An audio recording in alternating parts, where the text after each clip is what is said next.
ಭಾರತದಲ್ಲಿ ಇರುವಂತಹ ನಕ್ಸಲಿಸಂ ಬಗ್ಗೆ ಪ್ರಧಾನಿ ನರೇಂದ್ರ ಮೋದಿ ಗುಡುಗಿದ್ದಾರೆ. ಭಾರತದಲ್ಲಿ ನಕ್ಸಲಿಸಂ ಅನ್ನ ಕೆಂಪು ಭಯೋತ್ಪಾದನೆ ಅಂತ ಕರೆದಿರುವಂತಹ ಮೋದಿ ಇದೇ ರೆಡ್ ಟೆರರಿಸಂ ಅನ್ನ ಸಂಪೂರ್ಣ ನಾಶ ಮಾಡುವುದಿನ ದೂರವಿಲ್ಲ ಅಂತ ಹೇಳಿಕೆಯನ್ನು ನೀಡಿದ್ದಾರೆ.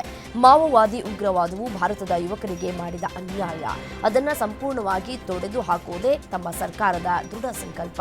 ಕಳೆದ 24 ಗಂಟೆಗಳಲ್ಲಿ 300ಕ್ಕೂ ಹೆಚ್ಚು ಮಾವೋವಾದಿಗಳು ಶರಣಾಗಿದ್ದಾರೆ. ಇದು ಅತಿದೊಡ್ಡ ಬೆಳವಣಿಗೆ ಅಂತ ಮೋದಿ ಅಭಿಪ್ರಾಯವನ್ನು ಪಟ್ಟಿದ್ದಾರೆ.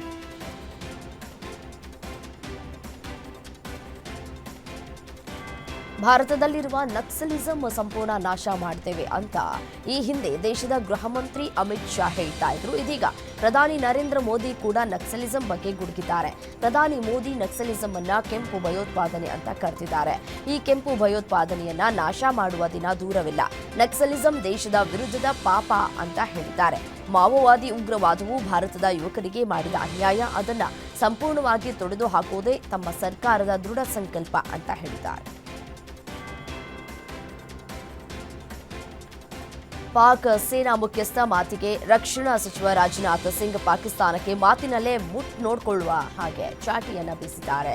ಮುಂದೆ ಪಾಕಿಸ್ತಾನದ ಒಂದೊಂದು ಇಂಚು ಭೂಮಿ ಕೂಡ ನಮ್ಮ ಬ್ರಹ್ಮೋಸ್ಮನ ಕಾಲಡಿ ಇದೆ. ಆಪರೇಷನ್ ಸಿಂಧೂರ ವೇಳೆ ನಡೆದಿದ್ದು ಕೇವಲ ಟ್ರೇಲರ್ ಇದ್ದಂತೆ ಇತ್ತು. ಪಾಕಿಸ್ತಾನಕ್ಕೆ ಜನ್ಮ ನೀಡಿದ್ದ ಭಾರತ ಸಮಯ ಬಂದ್ರೆ ಇದಕ್ಕಿಂತ ಮುಂದೆ ನಾನು ಮಾತನಾಡುವುದಿಲ್ಲ, ನಿಮಗೆ ತಿಳಿದಿರುತ್ತೆ ಅಂತ ಪಾಕಿಸ್ತಾನವನ್ನ ಕೊನೆಗಾಣಿಸಲು ಬಹುದು ಅಂತ ಹೇಳಿ ಪರೋಕ್ಷವಾಗಿ ಪಾಕ್ಗೆ ಎಚ್ಚರಿಕೆಯನ್ನು ಕೂಡ ಕೊಟ್ಟಿದ್ದಾರೆ.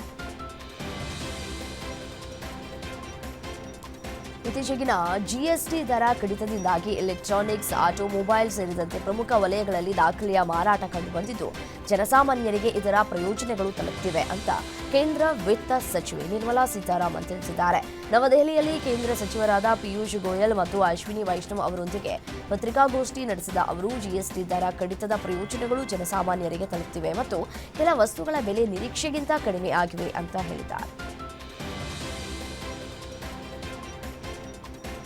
ಪ್ರತಿಭಟನಾ ಸರ್ವ ಸಮಾಜ ಪಕ್ಷದ ಬ್ಯಾನರ್ ಅಡಿಯಲ್ಲಿ ಬೈಗುಸರೈನ 72 ವರ್ಷದ ರೈತರೊಬ್ಬರು ಬಿಹಾರ ವಿಧಾನಸಭಾ ಚುನಾವಣಾ ಕಣಕ್ಕೆ ಇಳಿದಿದ್ದಾರೆ. ಶಿಕ್ಷಣ ಕ್ಷೇತ್ರದಲ್ಲಿ ಸುಧಾರಣೆ, ಕೈಗಾರಿಕೆ, ಗ್ರಾಮೀಣ ಸಮುದಾಯಗಳ ಸಬಲೀಕರಣ ಮೊದಲಾದ ಉದ್ದೇಶಗಳನ್ನು ಹೊಂದಿರುವಂತಹ ಇವರು ಇದನ್ನೇ ತಮ್ಮ ಚುನಾವಣಾ ಪ್ರಚಾರದ ವಿಷಯವನ್ನಾಗಿ ಇರಿಸಿದ್ದಾರೆ.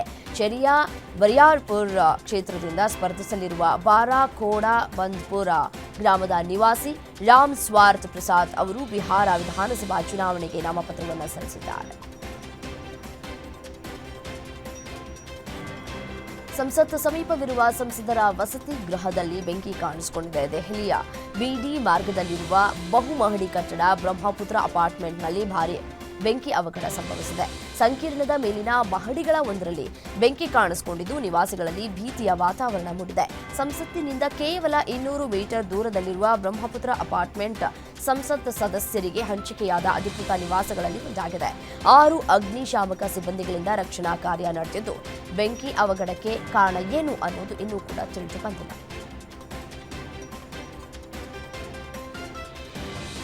ಹೈದರಾಬಾದ್ ಮೂಲದ ಮಕ್ಕಳ ತಜ್ಞೆ ಡಾಕ್ಟರ್ ಶಿವರಂಜನಿ ಸಂತೋಷ್ ಅವರ ಸುಮಾರು 8 ವರ್ಷಗಳ ಹೋರಾಟಕ್ಕೆ ಕೊನೆಗೂ ಜಯ ಸಿಕ್ಕಿದ್ದು ನಿಯಮ ಪಾಲಿಸದ ಪಾನೀಯಗಳಿಗೆ ORS ಲೇಬಲ್ ಬಳಸುವುದನ್ನು ನಿಷೇಧಿಸಲಾಗಿದೆ. ಅತಿಸಾರದಿಂದ ಬಳಲ್ತಾ ಇರುವ ಮಕ್ಕಳಿಗೆ ORS ಪಾನೀಯ ನೀಡಿದ್ರೂ ತೀವ್ರ ನಿರ್ಜಲೀಕರಣ ಉಂಟಾಗ್ತಾ ಇತ್ತು. ಈ ಬಗ್ಗೆ ಡಾಕ್ಟರ್ ಶಿವರಂಜನಿ ಸಂತೋಷ್ ಧ್ವನಿ ಎತ್ತುತ್ತಲೇ ಬಂದಿದ್ರು. ಇದೀಗ ಭಾರತೀಯ ಆಹಾರ ಸುರಕ್ಷತೆ ಮತ್ತು ಗುಣಮಟ್ಟ ಪ್ರಾಧಿಕಾರ ಯಾವುದೇ ಹಣ್ಣುಗಳನ್ನು ಆಧರಿಸಿ ತಯಾರಿಸುವ ಪಾನೀಯಕ್ಕೆ ORS ಅಂತ ಲೇಬಲ್ ಅಳವಡಿಸುವುದನ್ನು ನಿಷೇಧಿಸಿದೆ.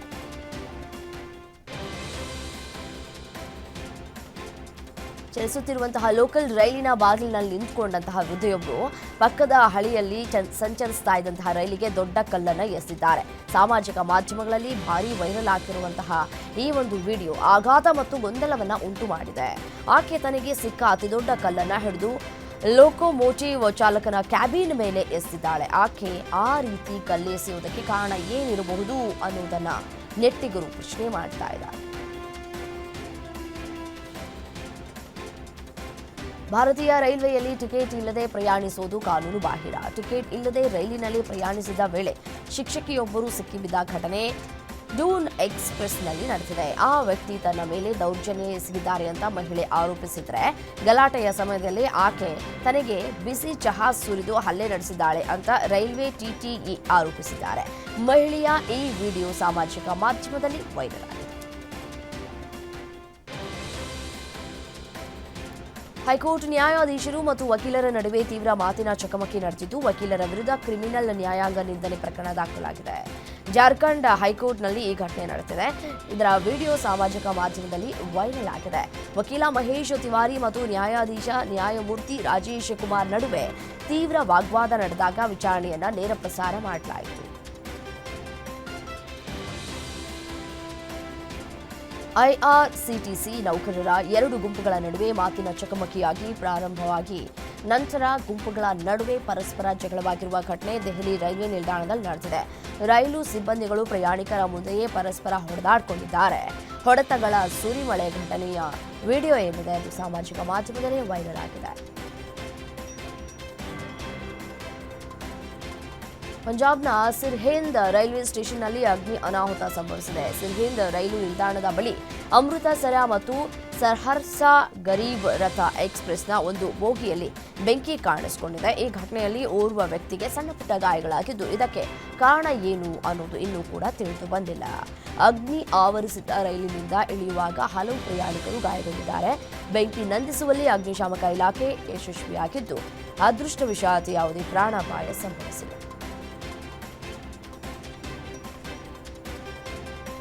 ಕಳೆದ ತಿಂಗಳು ತಮಿಳುನಾಡಿನ ಕರೂರಿನಲ್ಲಿ ನಟ ಹಾಗೂ ರಾಜಕಾರಣಿ ದಳಪತಿ ವಿಜಯ್ ಆಯೋಜಿಸಿದ್ದ ಚುನಾವಣಾ ಪ್ರಚಾರದ ರ್ಯಾಲಿಯ ವೇಳೆ ಕಾಲ್ತುಳಿತ ಉಂಟಾಗಿ 41 ಮಂದಿ ಮೃತಪಟ್ಟ ಹಿನ್ನೆಲೆಯಲ್ಲಿ ಈ ಬಾರಿ ದೀಪಾವಳಿ ಆಚರಿಸದೇ ಇರುವುದಕ್ಕೆ ನಿರ್ಧರಿಸಿದ್ದಾರೆ. ಜೊತೆಗೆ ತಮ್ಮ ತಮಿಳಿಗ ವೆಟ್ರಿ ಕಳಗಂ ಪಕ್ಷದ ಕಾರ್ಯಕರ್ತರಿಗೂ ಈ ಬಗ್ಗೆ ಸೂಚನೆಯನ್ನು ನೀಡಿದ್ದಾರೆ. ಒಟ್ಟಿನಲ್ಲಿ ಕರೂರು ಕಾಲ್ತುಳಿತದಲ್ಲಿ ಮೃತಪಟ್ಟವರ ಸ್ಮರಣಾರ್ಥ ಸಂಭ್ರಮಾಚರಣೆಗೆ ಬ್ರೇಕ್ ಹಾಕಲಾಗಿದೆ.